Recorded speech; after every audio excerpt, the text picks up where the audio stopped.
1. 2026 has been an incredibly busy year. Severe weather, major disasters, and those seem to be on the uptick. To join us and chat about that, we have Climate Central's Shel Winkley. And Shel, the proof is in the pudding. The data is obvious. Here we are midway, a little past the midway point of 2026, and we're already racking up big numbers. Yeah, so far in 2026, just looking from June, or rather January through June, we've already seen $12 billion events that have happened in the United States. So that's any sort of weather event or climate event that has racked up a price tag of $1 billion or more. And I think what's really interesting, and I'll show you the map here in just a second, but what we found in 2025, usually we get like a tropical system or two per year, and that's usually the one that has the biggest price tag because we know that tropical Sure. systems have a lot that come with it. We didn't Right. And have one they're, of they those. cover a huge area. So Right. it's You've wrecking got a lot of stuff.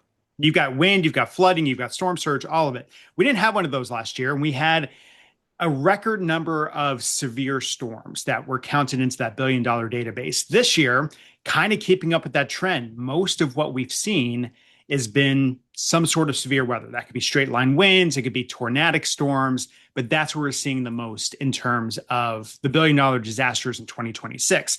So right now, we are at number 5 in terms of the ranking for a January through June billion-dollar disasters. And I'll pause here to say that this database has been running at NOAA since 1980. It was shelved in 2024.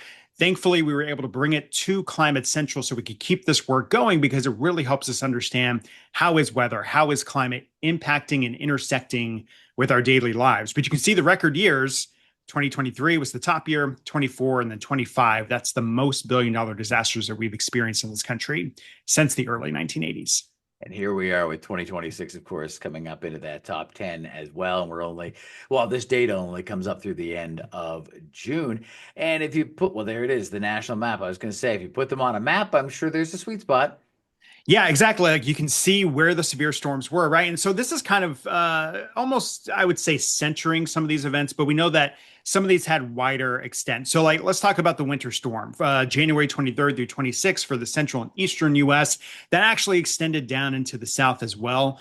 But what you're looking at here is essentially all of these storms. It's not all the storms that we've experienced this year, but it's the ones that have had this biggest price tag. So, 8 of the 12 of the events that we've experienced have been severe weather events. So again, winds, tornadic activity. And a lot of that comes around for the price tag. We're talking property damage. But what I think is really interesting, just because it's a big conversation we're having in this country right now in terms of our energy prices and our energy bills, part of that price tag is the infrastructure that gets damaged. So we're talking power lines that get taken down. So part of that is built into, a day to day of a power company, but some of that cost does get passed down to you and shows up on your bill as well. Especially when you have such a wide aerial event sometimes. And this data that you're using, this map that you're using, doesn't even include the most recent derecho that went from Iowa through Illinois into Indiana. Now, with that kind of a coverage, it's easily going to be on the chart pretty soon. Right. And look at all the flash flooding we've seen just in the past couple of weeks in Indiana and in West Virginia. We had Lala in Hawaii, which we've already seen $1 billion flooding storm on the Hawaiian Islands back in March. A couple other storms that are still on the radar, but we've still got to go through the data, which takes a bit of time, as you'd imagine. But Tropical Storm Arthur that happened back in July. And then we've had this epic drought and heat wave that's occurred that we know is going to have a cost, especially to crops. And so that is a candidate as well. Crops, I think, is interesting too. One of those winter storms there, January 23rd to February 5th, a lot of citrus that was lost in Florida. So that's one of those $1 billion storms that we're taking into It's consideration. important that you bring up the drought as well, because that counts. People think of weather disasters, they think of tornadoes and hurricanes right off the top, and then maybe blizzards, but they don't think about, kind of the slow, devastating events like a drought, for example, or even like a wildfire that's not as slow motion as a drought, but it is over weeks, months, potentially, depending on that, that area or how quickly it gets under control. So these are all calculated. Yeah, Are and we that able to drill down any further? We are, yeah. And I just want to say with the wildfires too, that's really interesting because we also had the Spokane wildfires. So that could be a candidate as well. So There we go. looking, I just want to show you kind of just where we've been since the 1980s. This is how climate change comes into this as well. And part of this too is where we build. We know that our cities are getting bigger. We know that we're building in more places, but we understand that the number of billion-dollar disasters has increased significantly since the 1980s.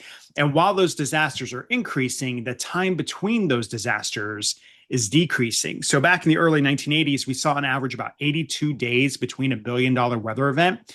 Now we're experiencing these around 10 days on average between these billion-dollar weather events. So we know that more are happening, they're happening more frequently, and we don't have quite as much time to recover from them. But then also, we're just kind of stretching our resources then when we're dealing with multiple disasters at a time. So to kind of wrap this up and throw a couple more bar charts at you. I thought this was really interesting. So this is just looking at the climatology of when we know that we've seen the most droughts or flooding or severe storms or tropical cyclones. So you see those reds. We'll focus on tropical cyclones. July, August, September, October. That's the peak of hurricane season. You would kind of That makes sense. Yeah. expect that, right? Severe storms, March, April, May. That's severe weather season getting into June and July for severe storms up north. But this is specifically in Wisconsin. And so just to point out what is the biggest billion-dollar weather disasters that you typically experience there, drought is a Yeah. pretty significant one. But severe storms is I think the biggest one for you. Some winter storms, yes, but yes, specifically those severe thunderstorms that we experience as early as March, but continuing all the way until August that are coming with the biggest price tag for you. And drought might be the most consistent one. I think you're right. Like there's probably a bigger impact with severe weather there if you were to add it all up across each bar. But each one of those has at least a portion of it committed to drought. So it's a very consistent problem across the state, month to month, year to year. Yeah. And so, yeah, so we will continue to track and see what happens as we go through the rest of the year. All of this data, what I think is really interesting, if you're big into data and you really want to understand, because again, this tells us how weather is impacting the places we live, the Right. places that we love, and how we build our communities, right? So if we know there's a community that's been impacted by a specific billion-dollar weather event, we want to make sure that we're building stronger for that. So we've got all the data at climatecentral.org. You can go all the way back to the 1980s. And one thing we hear frequently about it, yes, this is adjusted for inflation as we look through the years. But if you want to look at this as the price tag of the year that it occurred, there's a little toggle there so you can kind of understand the price then and what that price tag would be now. Right. So yeah, it's important to point out that that we're talking about billion-dollar disasters adjusted because $1980 and $2026 are very different dollars. Can I throw one last stat at you? Absolutely. What county in this United States, and I'll even let you drill down to a state, has the biggest price tag for billion-dollar disasters? Biggest price tag for billion-dollar disasters. What state? That's I'm gonna go Illinois only because I think you get like a good amount of drought, you get a good amount, you get a high level of severe weather, and you also have a high population, particularly in the northern and northeastern corners. So I'm gonna go Illinois. Okay. Remember where we started this conversation, which was tropical systems, and think about a Oh, city that yes. floods quite often.